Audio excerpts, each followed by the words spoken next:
Kedatangan pasukan sekutu. Pertempuran Surabaya dilatar belakangi oleh perebutan senjata Jepang dan kedatangan pasukan sekutu pasca proklamasi kemerdekaan Indonesia. Sejak 2 September 1945 terjadi usaha perebutan kekuasaan dan senjata di tangan Jepang.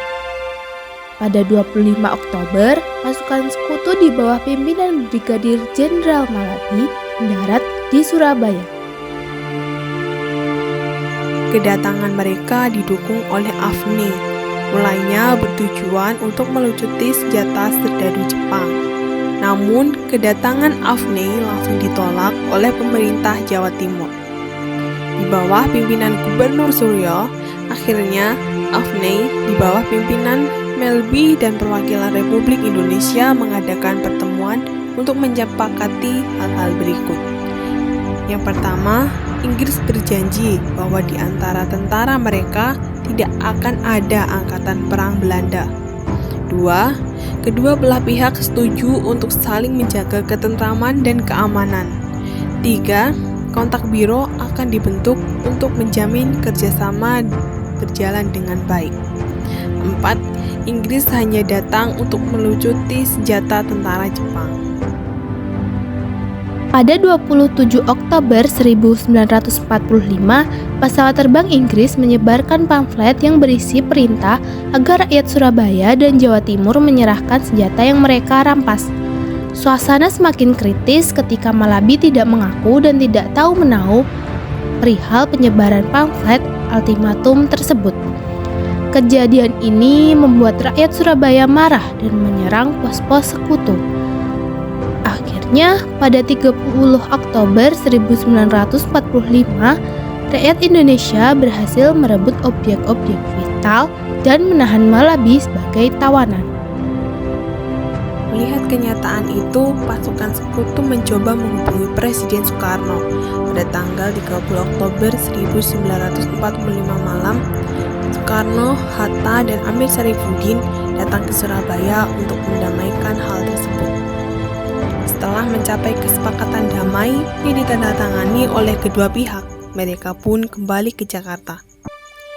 Ketika mobil yang ditumpangi Melby berada di sebelah utara Jembatan Merah ke arah Gedung Internasional, mobil tersebut mengalami ledakan. Ledakan yang terjadi sekitar jam 8:30 malam itu menewaskan Melby. Kemudian, pihak Inggris mendatangkan pasukan Mayor Jenderal R.C. Mansell. Pada tanggal 7 November 1945, dia menulis surat tentang ketidakmakmuran Gubernur Suryo memimpin Jawa Timur. Gubernur Suryo membantah tuduhan tersebut. Hal ini mendorong Mansell untuk mengeluarkan ultimatum pada 9 November 1945. Melalui ultimatum tersebut, Inggris meminta rakyat Surabaya menyerah dan meletakkan seluruh senjata mereka paling lambat pukul 6 keesokan harinya. Jika tidak, pihak Inggris akan menggempur kota Surabaya dari darat, laut, dan udara. Para pemuda Surabaya siap memperjuangkan serta mempertahankan kemerdekaan bangsa dari serangan besar-besaran. Hal ini mengakibatkan kontak senjata selama 3 minggu.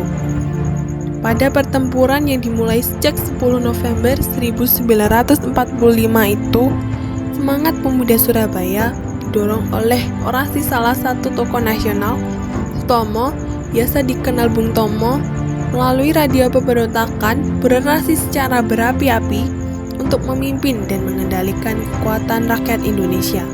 Dengan demikian, untuk memperingati peristiwa heroik itu, Setiap tanggal 10 November, Indonesia memperingati Hari Pahlawan. Pasukan AFNI bertugas mengamankan wilayah Indonesia, yaitu Pulau Jawa dan Sumatera.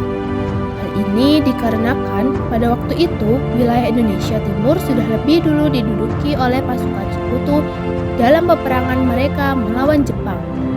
Secara rinci, beberapa tugas AFNI di Indonesia adalah sebagai berikut. Pertama, menerima penyerahan kekuasaan atas Indonesia dari tangan Jepang. Kedua, membebaskan tawanan perang serta interniran sekutu. Tiga, mengumpulkan serta melucuti sekelompok orang Jepang untuk dipulangkan. Empat, membantu mempertahankan serta menegakkan kedamaian agar bisa menyerahkan kekuasaan ke pemerintahan sipil. Dan yang terakhir, mengumpulkan keterangan dan menuntut para penjahat perang.